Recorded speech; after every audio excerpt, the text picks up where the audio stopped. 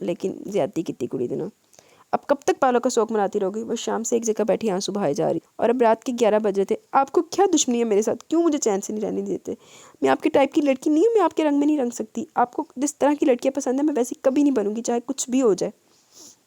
وہ سرخ چہرے اور لال لنگارہ آنکھوں سے دیکھتی ہوئی بولی. کس طرح کی لڑکیاں پسند ہیں مجھے؟ اس نے اس کی ساری باتوں میں سے صرف اس بات پر ہی غور کیا تھا. وہ پرکٹی الٹرا ماڈرن تنگ کپڑے پہننے والی بورڈ لڑکیاں جو آپ کی طرح بےہودہ اور بدتمیز ہوتی ہیں، آپ کو وہی سب پسند ہے. وہ بے خوفی سے بولی. میں بےہودہ؟ وہ سخت چیوڑی چڑھائے بولا. جی ہاں. وہ بنا ڈرے اسی طرح اس کی آنکھوں میں دیکھ کر بولی جیسے پہلے بول رہی تھی. فہد کی رگوں میں شرارے سے دوڑنے لگے. اب بھی دکھاتا ہوں تمہیں بےہودگی کیا ہوتی ہے. وہ اسے قریب کرتے ہوئے بولا اور چھٹکے سے اس کی شرٹ کی بیک زپ کھول دی. عنایہ کی بے ساختہ چیخ نکل گئی. فہد یہ کیا بےہودگی کر رہا ہوں جس کا تم نے مجھ پر الزام لگایا؟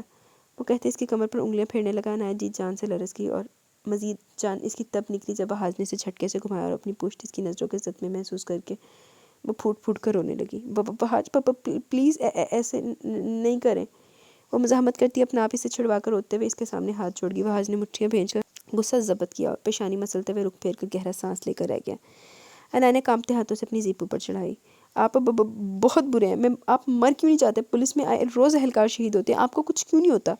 وہ حلق کے بل سے لائی اس کے اتنے سنگین اور شدت پسند الفاظ پر فہد دنگ ہی تو رہ گیا. اس کی نفرت کا یہ عالم تھا کہ وہ اسے مار ہی دینا چاہتی تھی. میرے مرنے سے تمہیں کیا ملے گا؟ وہ خود اذیتی کا شکار ہوتا گویا ہوا. اس سے اتنے سخت الفاظ کی توقع نہیں تھی. نہیں دیٹس سو روڈ. چول ماری ہے تو. بہت کچھ، اب بھی بہت کچھ مل سکتا ہے، لیکن اگر آپ پہلے ہی نہ ہوتے تو آج میں دوسری ہی صحیح بلاج کی بیوی ہوتی. اس نے نڈر ہو کر کہا. فہد جس کی کئی بات پر کئی پل تو سن ہی رہ گیا، لیکن ہوش آتے اس کا غصہ آسمان کو چھونے لگا. پیشانی کی رگ پھول چکی تھی، رگوں میں غصے کے ابال سے اٹھ رہے تھے. تو میڈم کی خواہش ابھی بھی باقی ہے بلاج کی بیوی بننے کی. وہ بے رحمی سے اس کا جبڑا بھینچ کر اس کا چہرہ سامنے قریب کرتے اس کے منہ پر غر رہا ہے. تمہیں ذرا شرم نہیں ہے کہ جس کی بیوی بننے کے تم خواب دیکھ رہی ہو وہ تمہارا دیور ہے؟ ارے تمہیں تو اتنی لحاظ نہیں کہ ایک شخص کے نکاح میں ہوتے ہوئے تم دوسرے مرد کی خواہش ظاہر کر رہی ہو، وہ بھی اپنے شوہر کے سامنے. اگر میں چاہوں تو ابھی تمہیں تمہاری اوقات دکھا دوں، لیکن میری غیرت یہ قطعی گوارا نہیں کرتی کہ تم جیسی گھٹیا لڑکیوں کو اپنی قربت بخشوں. میں ان مردوں میں سے بالکل نہیں جو اپنی تذلیل برداشت کر جائیں. آقا جان کی خاطر تمہیں چھوڑ رہا ہوں، ورنہ ابھی اسی وقت تمہیں اپنے گھر سے دھکے دے کر نکال باہر کرتا. وہ ایک جھٹکے سے اس کا جبڑا چھوڑ کر اسے صوفے پر دھکیل گیا. عنایہ کو اپنا پورا منہ درد کرتا محسوس ہو رہا تھا، جس کی شدت سے آنسو بہنے لگے، لیکن اس کے تنے اعصاب اور خونخوار آنکھوں کو محسوس کر کے وہ اف تک کی آواز بھی نہیں نکال پا رہی تھی. پتر جڑے تیرے کرتوت تے نہیں خوشی ہونا سی. ہاں پسند ہے مجھے تنگ کپڑے پہننے والی، چھوٹے بالوں اور چھوٹے کپڑے پہننے والی لڑکیاں جو آج کل کے زمانے کے حساب سے چلنے کا ہنر جانتی ہوں، نہ کہ پینڈو گوار لڑکیاں جنہیں پہننے اوڑھنے کا سینس تک نہ ہو. میں نے ہمیشہ ماڈرن لڑکی کو اپنی بیوی کی حیثیت سے آئیڈیلائز کیا تھا، لیکن میرے حصے میں تم جیسی پینڈو آئی. تف ہے مجھ پر. ایک پاؤں صوفے پر رکھے اس پر مکمل چھکے ہوئے چنگاڑتی آواز میں کہہ رہا تھا. اس کی آواز اور الفاظ اسے اپنے دماغ پر ہر تھوڑے برساتے محسوس ہوئے تھے. غصے میں وہ یہ بھی بھول گیا کہ وہ کیا بول رہا ہے. جب اگلے بندے نو ہائپر ہی نہ کر دینا تو انہیں ہائپ دے وچ ہی خوشی کرنا. اگر آئندہ اپنی زبان پر کسی غیر مرد کا نام بھی لائی تو زبان کھینچ کر کتوں کو کھلا دوں گا. وہ اس کے بال پکڑ کر مٹھی میں بھینچ کر اس کا چہرہ اوپر کرتا ہوا بولا. وہ بال جب جڑوں سے الگ ہوتے محسوس کر کے آواز پر رو دی. تمہاری تو ناممکن ہے، لیکن میں ضرور اپنی پسند اور سٹینڈرڈ کے مطابق دوسری شادی کر لوں گا، کیونکہ مجھے ماڈرن کے ساتھ ساتھ تمیز اور حیادار لڑکی بھی چاہیے تھی، نہ کہ تم جیسی بے حیا اور بے شرم جو میرے نکاح میں ہوتے ہوئے میرے ہی مرنے کی خواہش مند ہے تاکہ اپنی ناکام محبت کو تکمیل تک پہنچا سکے. اس نے جھٹکے سے اس کے بال چھوڑے کہ اس کا سر زوردار طریقے سے صوفے کی پشت سے ٹکرایا، لیکن وہ پرواہ کیے بغیر وہاں سے نکل آیا کہ مزید اس کے سامنے رہتا تو نہ جانے کیا کر گزرتا. کس مرد کی غیرت گوارا کرے کہ وہ اپنی بیوی کے منہ سے کسی غیر کا نام سنے. وہ تو اس کی برداشت تھی کہ وہ ایک ایسی لڑکی کو اپنا چکا تھا جو اپنا سب کچھ ایک غیر محرم کو مانتی تھی. کوئی نہیں جانتا تھا کہ اس کے منہ سے اپنے لیے مرنے کی خواہش ظاہر کرنے پر اس کا واقعی مرنے کو دل کیا تھا. کس قدر ذلت بھرا احساس تھا اس کے لیے جب اس نے اپنی ہی بیوی کے منہ سے پالاج کا نام سنا. وہ جانتا تھا وہ بچپن سے اس کے نام پر جیتی آئی ہے، لیکن پالاج نے تو کبھی اسے اس نظر سے دیکھا تک نہیں تھا، اپنے ہونے کا کوئی احساس نہیں دلوایا تھا، اور اب تو وہ کسی اور کی بیوی تھی. اسے خود اس بات کو قبول کر لینا چاہیے تھا، پر وہ تو ابھی تک امیدیں لگائے بیٹھی تھی. کیا ہوا؟ تم یہاں کیوں آ گئے؟ ڈنر نہیں کرنا کیا؟ اسے ٹیرس پر ٹہلتے دیکھ محبوب صاحب وہیں آ گئے. جی بس آ ہی رہا تھا. وہ ان کی آواز پر چونک کے پھر ذہن جھٹکتے ہوئے بولا. عنایہ بھی روم سے باہر نہیں آئی، اسے بھی لے آؤ. وہ کہہ کر سیڑھیاں اتر گئے. کچھ دیر بعد وہ بھی ٹیبل پر آیا اور کپ فولڈ کرتے کھانے کی جانب متوجہ ہوا. عنایہ نہیں آئی؟ محبوب صاحب ہاتھ پر ہاتھ دھرے شاید اسی کے منتظر تھے. سلمہ پلیز عنایہ کو بلا لائیں. ان کے کہنے پر وہ کچھ سوچتا ملازمہ کو حکم دینے لگا. انہوں نے بغور سے دیکھا. میں نے تمہیں کہا تھا اس کے ساتھ لے آنا، تم کیوں نہیں لائے اسے؟ کچھ ہوا ہے کیا تمہارے بیچ؟ اس کا ستاوا سنجیدہ چہرہ دیکھ وہ کچھ الجھ سے گئے. ہاں کیا ہونا ہے؟ کچھ بھی نہیں.